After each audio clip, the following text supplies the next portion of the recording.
কিছুদিন আগেই শেষ হয়েছে সেই বহু প্রতীক্ষিত পরীক্ষা এসএলএসটি। আগের যে ভিডিওটা পোস্ট করেছিলাম সেখানে আমি তোমাদেরকে বলেছিলাম যে পরীক্ষার বেশ কিছুদিন আগে থেকে, মানে ওই প্রায় এক সপ্তাহ আগে থেকে আমি আমাদের পাশের একটা হোটেল থেকে খাবার এনে খাচ্ছিলাম। যেহেতু শিলিগুড়িতে আমি আর দীপ্ত একাই থাকি, আর দীপ্ত ওর ডিউটি নিয়ে ব্যস্ত ছিল, আর বাকি সমস্ত কাজ আমাকে একাই করতে হয় সব সময়। তাই পরীক্ষার সময় দীপ্ত বলেছিল যে আমরা পাশের একটা হোটেল থেকে এই কয়েকটা দিন খাবার এনে খাবো, যাতে আমি একটু পড়াশোনাটা করতে পারি।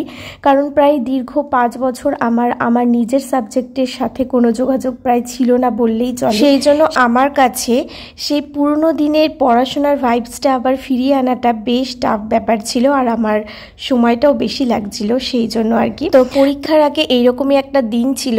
সেদিন আমরা সকালবেলার খাবারটা এনেছিলাম বাইরে থেকেই, আর খাবারে ছিল রুটি আর তার সাথে ছিল ঘুগনি, আর দুপুরেও খাবারটা আনা হয়েছিল। বেশিরভাগ দিন বলবো না, আমরা প্রত্যেক সবজি ভাত এনেই খেয়েছিলাম। মাঝে মধ্যে 2-1টা ডিম আমরা বাড়িতেই ভেজে নিতাম, আর সেই জন্য না মাঝে মাঝে একটু অন্য কিছুও খেতে ইচ্ছে করতো, কারণ একটা সপ্তাহ ধরে পুরো সবজি ভাতই আমরা খেয়েছি।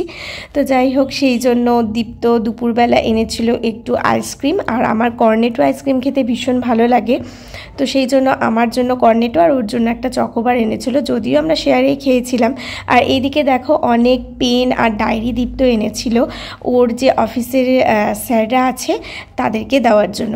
আর এখানে ছিল আমাদের খাতা আর আমাদের পেন, কারণ অঙ্ক প্র্যাকটিস করার জন্য তো অনেক খাতা লাগছিল, সেই জন্য একবারে অনেক খাতা আনা হয়েছিল। আমি যদিও বাড়ি থেকে আসার সময় অনেক খাতা এনেও, কারণ আমাদের ওদিকে একটা দোকান আছে যেখানে কেজি দরে খাতা বিক্রি হয়, তো সেখান থেকে এনেছিলাম। আছে আর ভিডিও সেরকম করা হয়নি, যেহেতু পুজোর আগে আর বাড়িতেও যাওয়া হবে না, ওই পরীক্ষা দিতে যাওয়ার সময়তেই গিয়েছিলাম। তো সেই সময় বাড়ির সবার জন্য পুজোর বাজার করেছিলাম। আমার মায়ের জন্য, আমার শাশুড়ি মায়ের জন্য, আমার ঠাম্মার জন্য, সবার জন্য আমি পরার শাড়ি নিয়েছি, মানে বাড়িতে পরার। এখানে আমার দাদার জন্য গেঞ্জি, আমার ননদের ছেলেদের জন্য টি শার্ট টাইপের নেওয়া হয়েছিল।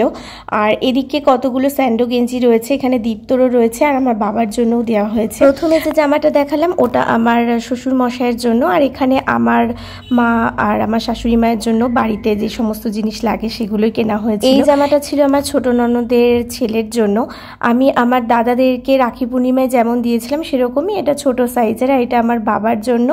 এই শাড়িটা আমার বৌদির জন্য। এবছর বাড়িতে পরার মতোই জিনিস মা বাবাকে দেওয়া হয়েছে। তোমাদের পুজোর শপিং কেমন হচ্ছে সেটা অবশ্যই জানিও।